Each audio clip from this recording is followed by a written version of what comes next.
Gaza is rich, gas rich, at least 1.4 trillion cubic feet rich, to be precise. But there's a catch. Geologists and natural resources economists have confirmed that the occupied Palestinian territory lies above sizable reservoirs of oil and natural gas wealth in Area C of the occupied West Bank and the Mediterranean coast off the Gaza Strip. To date, the real and opportunity costs of the occupation exclusively in the area of oil and natural gas have accumulated to tens, if not hundreds of billions of dollars. Back in 1999, the Palestinian authorities signed a deal with British Gas. Just off the Gaza coast, they struck it lucky, and 2 wells were drilled. That's Gaza Marine 1 and 2. It was a multi-billion-dollar gift from God, an economic boon both home and abroad. This is one of the key messages here today. There will be gas available for export. And from my conversations with Palestinian officials, including President Arafat, it is clear that they have no interest in just sitting on a gas surplus. Fast forward to 2007. Hamas comes to power and Israel launches an offensive on the Gaza Strip, leaving behind 1,400 dead Palestinians, but taking with it the gas fields. Now, within the year, Israel announced the discovery of the Leviathan natural gas field, which did include Gaza's riches, all in all valued at $453 billion. Now, since then, Gazans haven't seen a shekel, or to be more accurate, they have been denied around $47 billion in revenue. As for Tel Aviv, well, it's gunning to become a new hub. This is a historical moment in which the small country of Israel becomes a significant player in the global energy market. The Memorandum of Understanding will enable Israel, for the first time, to export Israeli natural gas to Europe.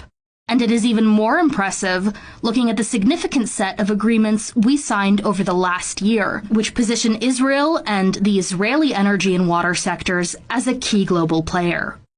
Let's just run through this then. At that moment in time, so we're talking 2022, Russian oil and gas was sanctioned. Iranian oil was sanctioned. Syrian oil fields were, and still are, illegally occupied by US forces. Now, the key port of Latakia was being bombed by Israel, and the port of Beirut, the gateway to the Middle East, lay in ruins.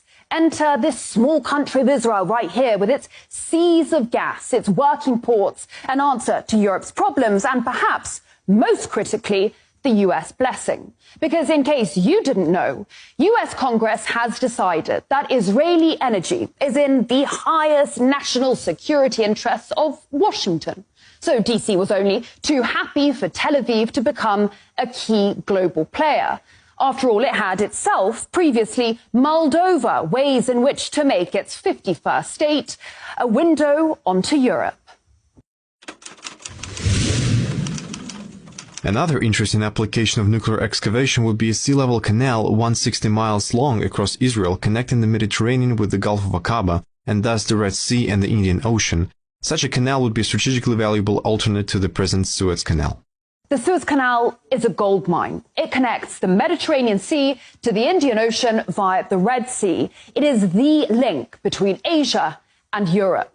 Every day, almost 3 million barrels of oil, 8% of global LNG, 50 ships, $9 billion worth of cargo, 12% of global trade all pass along this right here single canal. Remember in 2021 how a container ship ran aground in the Suez? Global trade was brought to its knees. The alternative route via the Cape of Good Hope adds around 9 days and 7,000 kilometers to the journey. There is no replacement for the Suez Canal, except perhaps for the Ben Gurion Canal.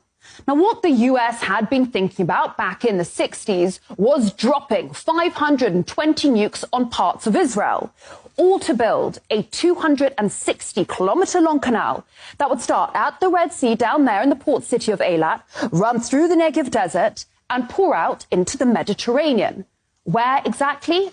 Right next to northern Gaza, the same northern Gaza that is currently being bombarded and depopulated. Egypt and its money-making Suez Canal would just be sidelined. The same Egypt that, rumour has it, is now considering taking in refugees in exchange for debt relief by the US. And if you think it's crude of me to talk business during times of an existential war, think again. The winning companies have committed to unprecedented investment in natural gas exploration over the next 3 years, which would hopefully result in the discovery of new natural gas reservoirs. In recent weeks, Tel Aviv has handed out 12 new licenses to 6 companies, on top of the plan to tap more of the Gaza marine resources. This area is a strategic gold mine. The Israelis have their largest foreign base down the Red Sea, just off Eritrea. And here, a bit further down, Beijing has a naval base in Djibouti, a key piece in its enormous global infrastructure project, the Belt and Road, hated by London, Brussels and Washington alike. Always ask yourself, cui bono, who benefits? Because war is horror and war is hell. But never forget that war, above all else, is big business.